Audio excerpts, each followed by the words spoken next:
Hello and welcome to another episode of the CUFI Weekly, and this week I want to talk about topic of terrorism. Now that is not an unfamiliar topic if you keep up to things impacting Israel. Also, if you're a regular viewer of the CUFI Weekly, you know we've talked about terrorism multiple times. But why do I want to talk about it today?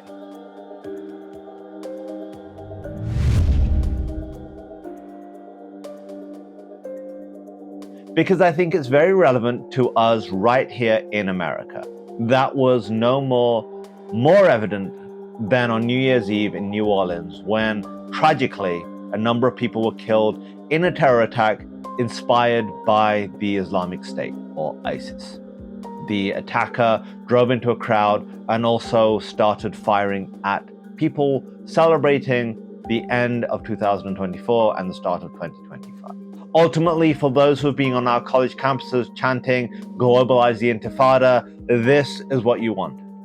Whether you knew it or not, whether you chanted it out of ignorance or you chanted it in full knowledge of knowing that the Intifada has represented a period of terrorism and bloody murder. And we saw it on our streets once again. And the fear is, let's be honest, this is not an isolated incident. We may very likely see more terrorism on our streets because of the radicalization happening within our society, by the very justifying of violence and terrorism on our college campuses. In the aftermath of October 7th, how many times did we see people chanting their support for Hamas and the massacre? How many times since have people proudly proclaimed on video and on speeches that they are Hamas, or they stand with Hamas, or chanting for Ansar Allah, the Houthis, who not only have caused a famine in the country they rule over, Yemen, but have been firing rockets at Israeli civilians and also terrorizing international shipping. But these are the forces and groups that people are supporting in the United States right now.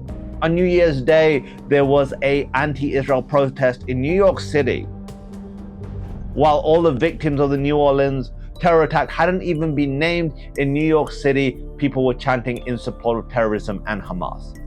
And here's something we have to remember. The global hypocrisy when it comes to terrorism is absolutely shocking.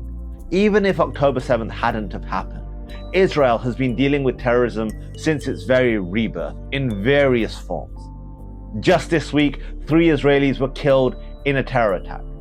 The terrorists started firing at buses and vehicles, killing 2 sisters-in-law and a policeman. Israel has dealt with rocket attacks from Gaza, from the Houthis this week. Israel has been dealing with terrorism since its rebirth and continues to deal with terrorism while it is fighting against terrorism on multiple fronts. Western media and Western governments will always give justification and passes. Well, Hamas's actions happened because of this. In the aftermath of October 7th, after Hamas launched an attack from Gaza. Remember, Gaza, which Israel left, withdrew every single citizen and soldier in 2005 in the hope of peace. Hamas came out of Gaza and attacked Israel, killing thousands of people and kidnapping hundreds. There were hundreds still being held in Gaza today. When there have been terrorist attacks anywhere in the world, there has been condemnation, there has been solidarity with the victims, rightly so. But when it's in Israel, there's either silence or there's condemnation when Israel strikes back against terrorism. There is something deeply sick in our society when we justify terrorism. There is something deeply sick in our society when terrorism is being glorified. And as long as we allow that to happen, be it on social media, be it in our streets, be it on our college campuses, what happened in New Orleans will not be an isolated incident.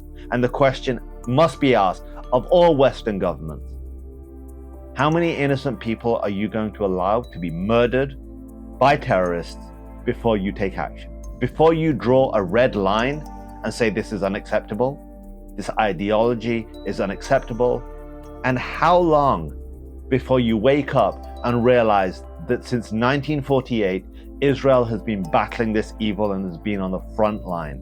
And rather than locking arms and standing in solidarity, we have backed, supported, or excused the terrorist murderers. We must do better, and our very society, our very civilization depends on it. This is Kasim Hafeez for the CUFI Weekly. For Zion's sake, do not remain silent.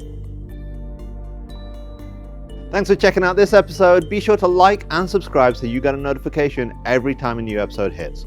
And if you want to check out some of our previous episodes, and we've got some really good ones, click on one of the thumbnails and that will take you right there. And finally, if you want to know more about CUFI and the work we do, go to CUFI.org to check out all the resources we have available free to you.